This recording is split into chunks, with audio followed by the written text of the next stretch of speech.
Are you considering moving into a 55 plus community? You've heard about it, you read about it, they seem ideal. Well, before you decide to do that, there are a few things that you need to know, because there's a lot of people that will tell you don't move into a 55 plus community. Before we get started though, I'm Lisa McBride with Sarasota Neighborhood Experts, and my team and I love helping so many people buy, sell, invest in real estate here in Sarasota and Manatee counties. If we can be of any help, give us a call, leave comments, send us a message, anything we can do. And as always, don't forget to subscribe, hit the bell button so you're notified when we post new videos, and leave comments below. All right, let's dive into 55 plus communities. Now, these are amenity-rich communities, and we all know that there's activities and groups and clubs and resorts and restaurants and all these fun things to do. However, there's also a lot of rules that go into 55 plus communities. So let's start with some of those. First and foremost, do you realize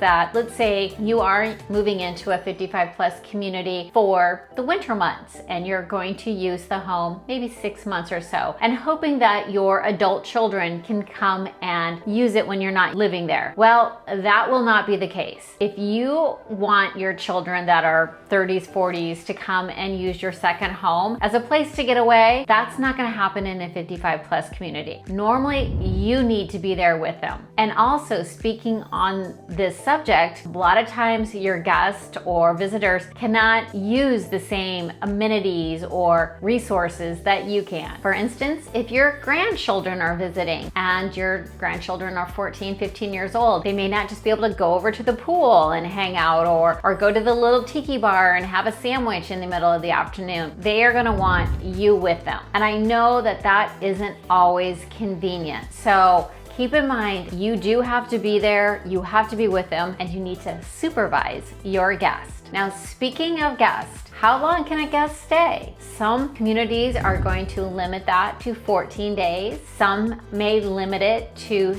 30 days. So for instance, if you live year-round in your 55 plus community and you want your grandchild to come visit you all summer long, well, most likely that is not going to be allowed. The next thing to keep in mind is most people are retired or semi-retired and have a little bit of time on their hands. And with that time, perhaps comes a little bit more, let's say, knowing what your neighbors do, and can really be in your business a little bit more than you want them to be. So if you happen to leave your garage door open because you're taking your groceries in, or you forget to close it, all of a sudden you get a knock on the door saying, hey, the garage door is not supposed to be open. Or why did you leave your hose out front and didn't pick it up after you watered your flowers? Or perhaps you can't even add flowers to your landscaping because it is all restricted. And somebody's gonna tell you when you did something wrong. So keep that in mind. And speaking of restrictions, HOA fees can get a little pricey. Obviously, when you live in a beautiful community that has restaurants, resort style amenities such as lap pools and lazy rivers and,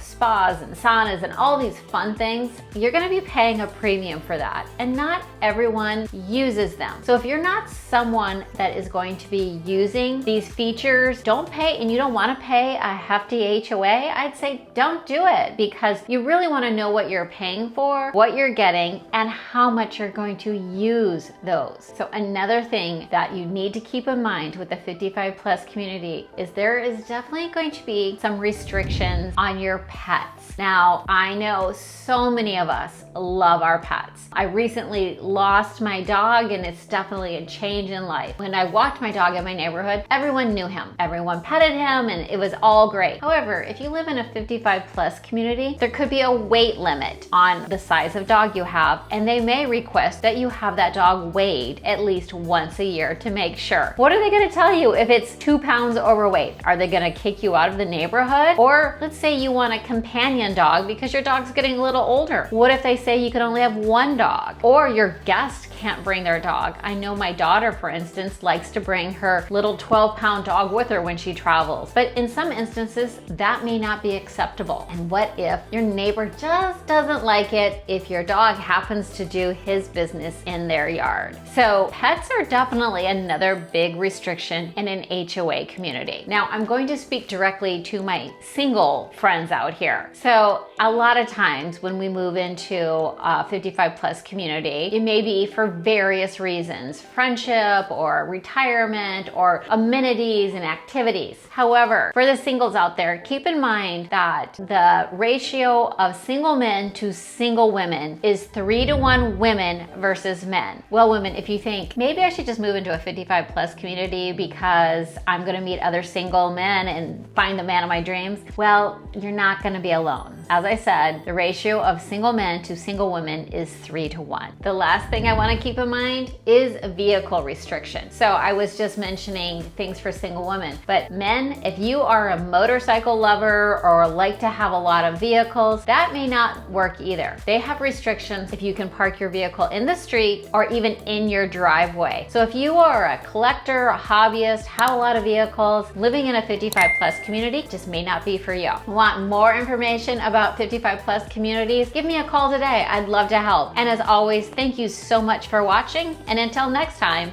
take care.